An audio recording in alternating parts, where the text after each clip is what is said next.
전국 곳곳에 대규모로 조성된 산업단지들은 우리나라 경제 성장의 버팀목이라 불린다.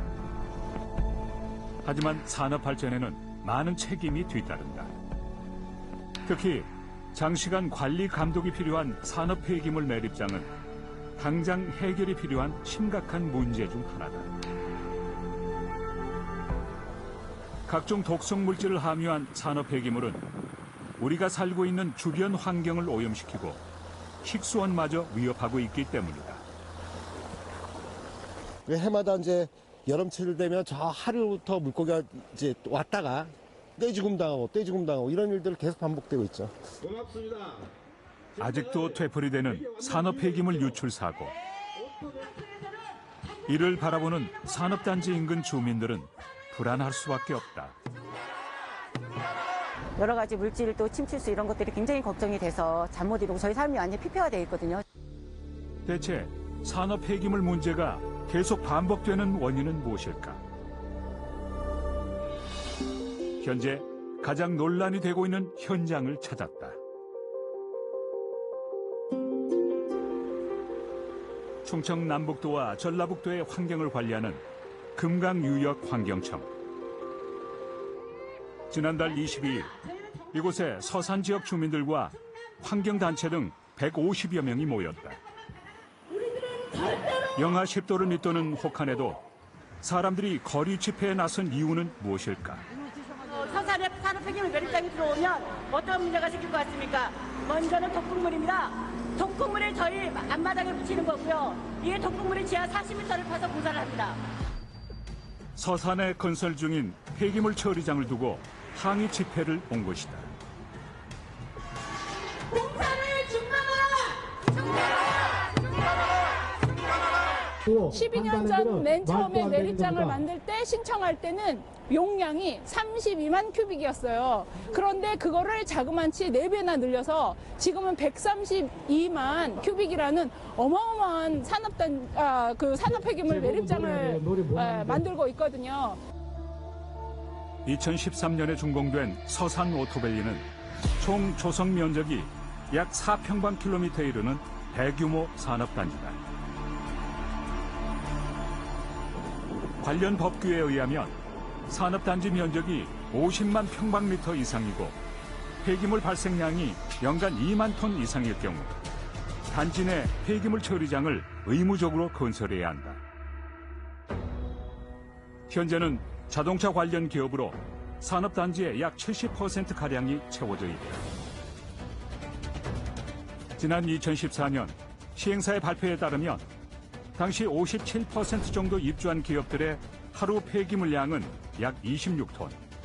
그런데 미입주한 43% 기업들이 모두 입주했을 때 오토밸리의 총 폐기물 추정량은 무려 약 1639톤으로 산정됐다.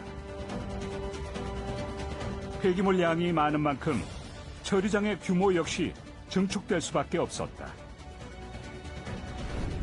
당초 지상 4m, 지하 4m 규모였던 폐기물 처리장은 현재 지상 5m, 지하 40m 규모로 약 4배 이상 거대해진 상태다. 결국 불안한 서산 주민들은 혹한의 거리로 나왔다. 산업단지의 폐기물 건립장은 필요하지만 필요 이상으로 거대해지는 것은 우려스럽다는 것이다. 산단이 있으면 매립장이 들어서야 된다면, 산폐 매립장이 들어서야 된다면 정말로 그럼 오토밸리 산단 것만 해라. 오토밸리 산단에서 나오는 건데 오토밸리 산단께 1년에 5만 6천 톤으로 잡혀있다는 거에 대해서는 인정할 수가 없다. 우리가 조사해본 거로는 7천 톤이다. 7천 톤 미만으로 알고 있다, 1년에. 근데 지금 너무 5만 6천 톤과 7천 톤은 어마어마한 괴리가 있는 거잖아요. 그럼 우리도 전문가를 투입을 시키고 그래서 공동조사를 해보자. 정확히 해서 그게 얼마인지 그럼 그것만 매립을 해라. 당초 충남도청에서 시행사에 발급한 문서를 보면 산업단지 내의 폐기물만 매립할 것을 조건으로 허가하고 있다. 그런데 금강유역환경청이 시행사에 통보한 사업계획서를 보면 산업단지 및 인근 지역으로 문구가 변경돼 있다. 문제는 산업단지 내 폐기물이 아니라 아주 교묘하게 인근 폐기물이라고 신청을 해서 그 업자가 그래서 전국 폐기물, 전국에 있는 산업 폐기물과 지정 폐기물을 모두 다 가져오려고 하는 게 지금 문제거든요. 산업 폐기장의 영업 구역은 왜 확장 변경된 것일까?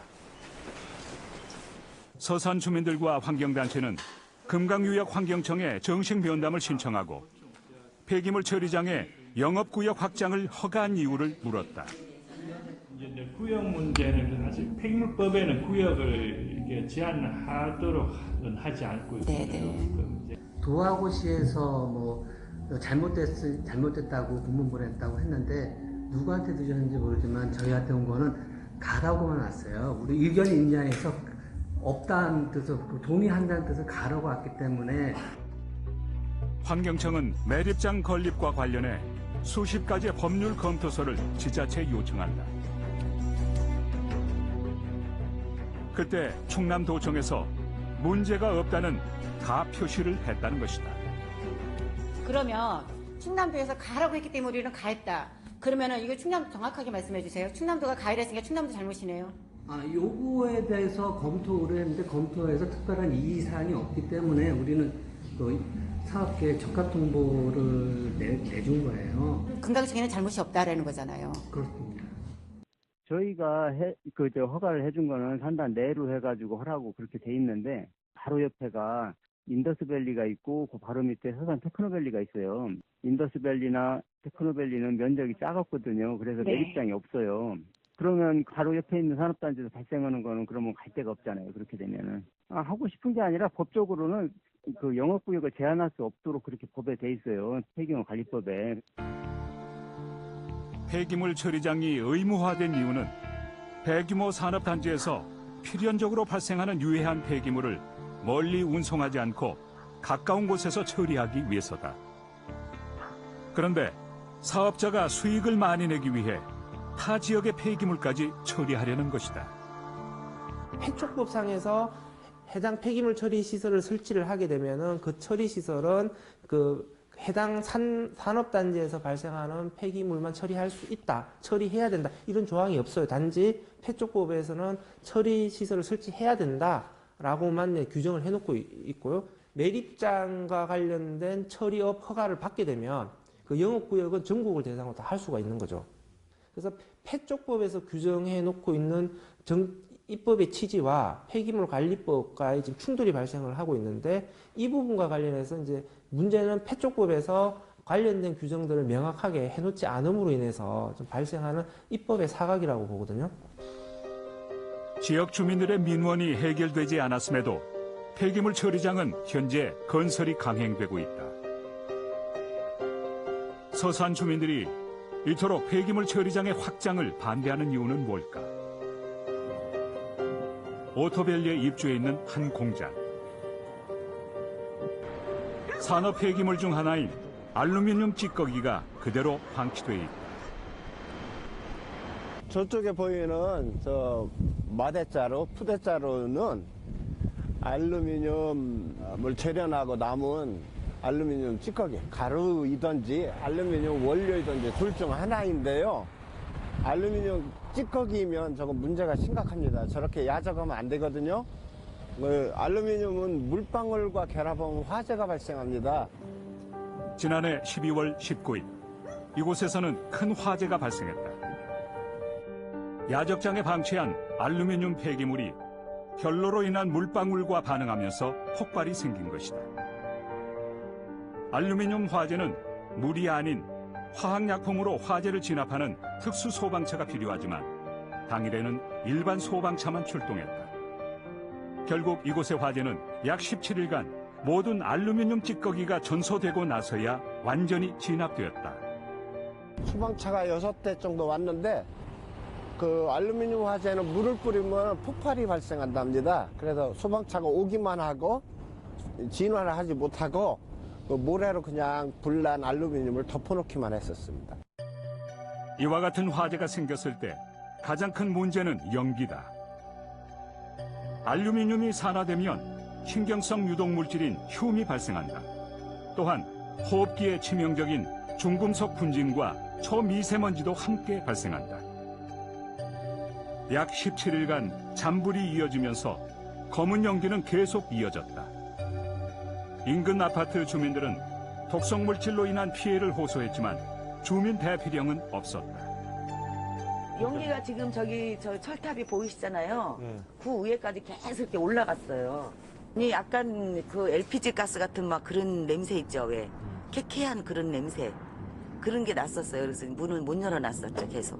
속이 울렁거리고 메스껍고 그래서 집에서 도저히 여기 애들을 놓을 수가 없겠다. 집 안에서도 냄새가 나더라고요. 그래서 도저히 여기 애들한테 혹시라도 건강이 안 좋아지면 어떻게 걱정이 돼가지고 인천의 누님 집으로 애들을 대피를 시켰어요. 화재 이후 인근 지역에서는 심각한 대기 오염이 측정됐다. 베란다에서 산업단지가 보일 만큼 거리가 가까운 인근 주민들은 불안감을 호소할 수밖에 없다. 저희 오스카 아파트는 거리가 산패장로 1.4km 안에 있고요. 근데 1980세대가 살고 있고 총 인구가 5,300명 정도로 지금 그렇게 저희가 알고 있고요. 그다음에 이 인근 3km 안에는 6월달까지 올 6월달까지 입주를 하면 8,000세대가 더 들어와서 총 10,000세대 가량이 이 인근 3km 안에 있는 거죠. 산패장 인근 3km 안에. 산업단지에서 일하는 근로자가 늘어나면서 대규모 주거단지가 조성됐다. 만약 폐기물 사고가 일어난다면 가까운 주택단지로 피해가 확산될 수밖에 없는 것이다. 산단 내에 있는 이 어린이집은 화재 당시 초미세먼지 수치가 평균의 4배 이상 검출됐다. 산업단지를 둘러싸고 3개의 학교와 어린이집이 위치한 상황에서 폐기물 관련 사고는 아슬아슬한 시한폭탄일 수밖에 없다. 그러니까 이제 주변 지역에 몇 킬로 이내에 주민들이 있을 경우에 그 입지를 못한다 이런 규정은 없어요. 그 단지 환경영향 평가를 하도록 되어 있는 거죠. 근데 환경영향 평가 법상에서도 그냥 주민 의견을 청취하라 그리고 허가 그 환경영향 평가 관련해서 그 신문에 공고만 내면은 주민 의견 수렴 절차와 관련 형식적 절차는 다 거친 거로 되어 있거든요. 근데 실질적인 주민 청취 절차와 관련된 부분에 대해서는 그 규정이 없어요. 법률의 허술함 속에서 대규모 산업단지들이 줄줄이 들어서고 폐기물 처리장에 대한 갈등만 계속되는 동안 주변 환경은 오염되고 있다. 인근의 한 하천을 찾았다. 현재 위치 볼적에 이런 오토밸리 분간서 나오는 거로 보여집니다. 근데 이쪽 위가 바로 분간 지역이고요. 여기에 그 산피장이 들어선 위치입니다. 한눈에 봐도 수질 오염이 심각하다. 하천으로 이어진 관이 우수관임에도 불구하고 산업폐수가 다량 유입되고 있는 것이다. 만일에 준공 이후에 그 산피장 내에 문제가 생겨서 침투수가 침투했을 경우에는 그 침투수가 배가 현재 부족이 났기 때문에 이 하천을 따라서 대오지만으로 흘러들어갈 수가 있습니다. 서산 오토밸리의 위치는 생태 하천인 성연천의 상류 높은 언덕 위에 건설돼 있다. 그렇다 보니 이렇게 오염된 물은 하천을 따라 내려가며 수생태계는 물론 인근 농경지까지 오염시킬 수 있다. 물이 흘러가는 거 보이죠? 네. 여기 이게 지금 사실 종이가 씹어 내려오는 거예요. 다 이게 여기 이렇게. 산업단지에서 방류하는 물이 많다 보니 하천의 수량이 늘어나면서 수로도 생겨났다. 뭐 나무를 심어갖고 이제 곡식 같은 거 했는데 물이 너무 물 나니까 확실히 젖어 있으니까 곡식이 안 돼요. 되질 않아요. 나무를 심어봤는데 나무도 죽더라고요. 나무가 오래 견디지 못하고.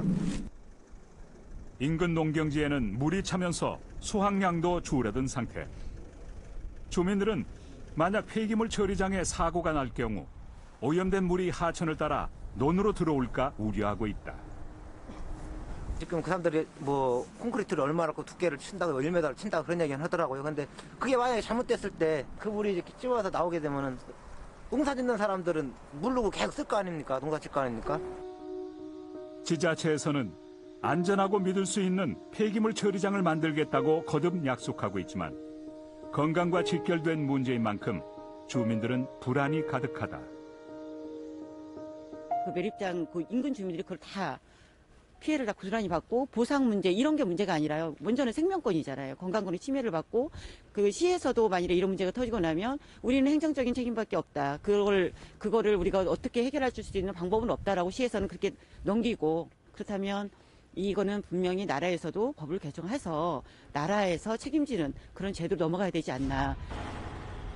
서산을 비롯해 전국에서 폐기물 처리장이 건설될 때마다 우리는 어김없이 지자체와 주민들의 갈등을 발견하고 난다.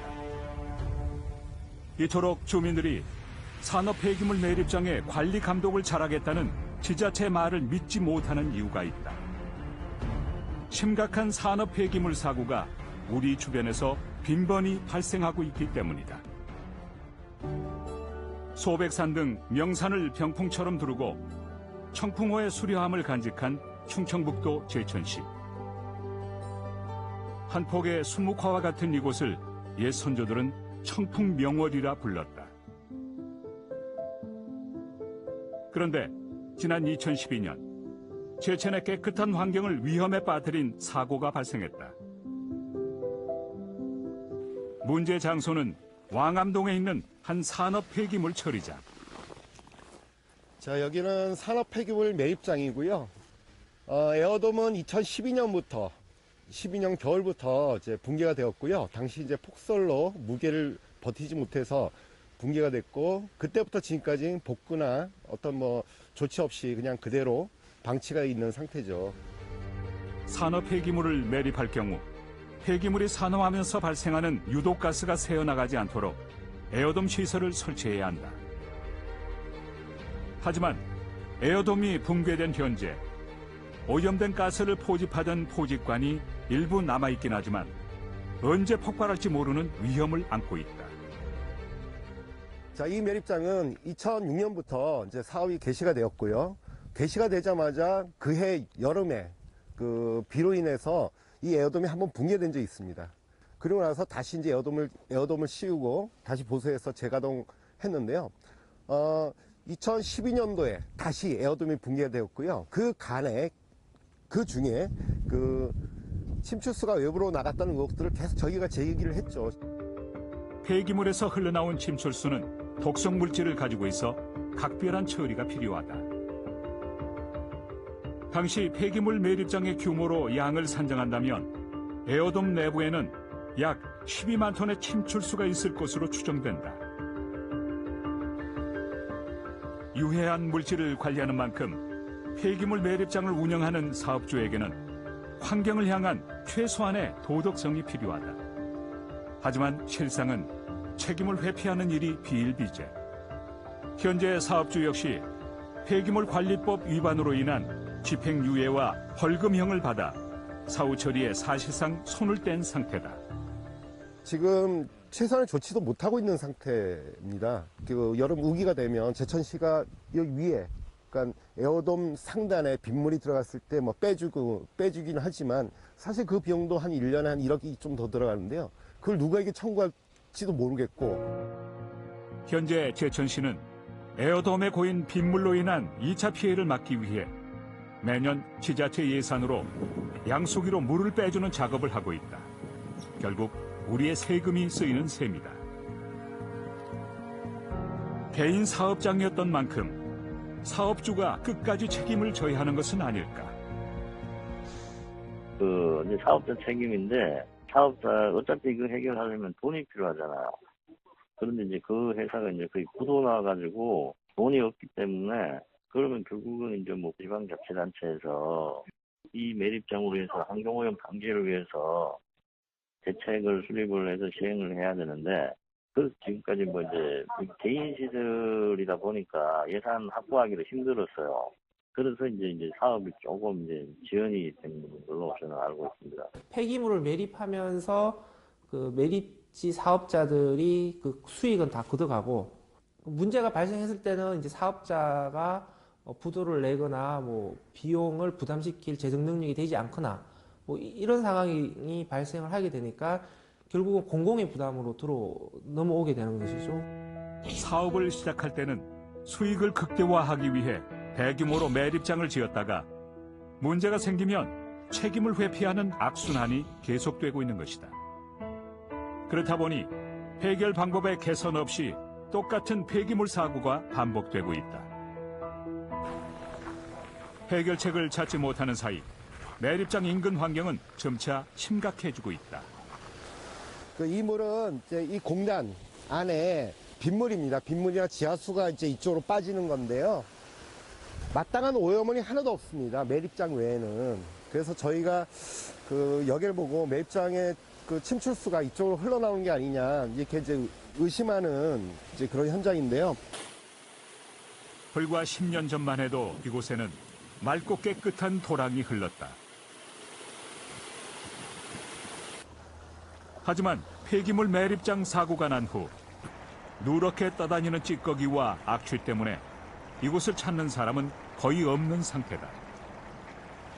하천 바닥에는 그 흔한 모기 유충조차 살지 않는다.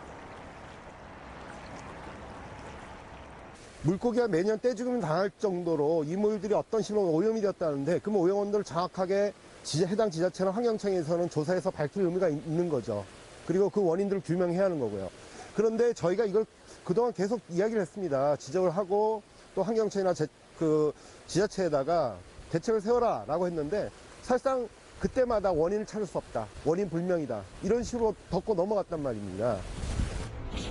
지난 2015년 원주지방환경청에서 수지를 조사한 결과 침출수의 유입으로 인한 오염이 확인됐다. 하지만 예산 부족을 이유로 아무런 해결 방안 없이 방치된 상태다. 5년이 넘는 시간 동안 물고기의 떼죽음 역시 반복되고 있다. 차수층이 뚫릴 수 있는 모든 가능성을 대비해서 2중, 3중의 이제 안전장치를 깔아야 되는데, 그 사업장 시설의 경우에는 딱 법에서 정한 기준에 대해 차수층만 까는데, 법률에서 정한 이 차수 장비만, 그러니까 차수 기준만 가지고 폐기물을 매립했을 때에 완벽하게 안전장치가 될 거냐.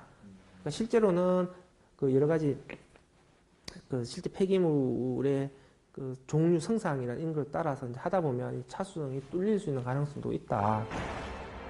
이 물줄기는 수도권 인구의 식수원인 남한강으로 흐른다. 작은 지천의 오염을 방치한 결과 어느새 우리의 식수원까지 위협받게 된 것이다. 현재 제천시가 국비를 투입해 복구하려고 하지만 필요한 만큼의 예산이 확보되지 않은 만큼 더 많은 시간이 필요할 것으로 예상된다.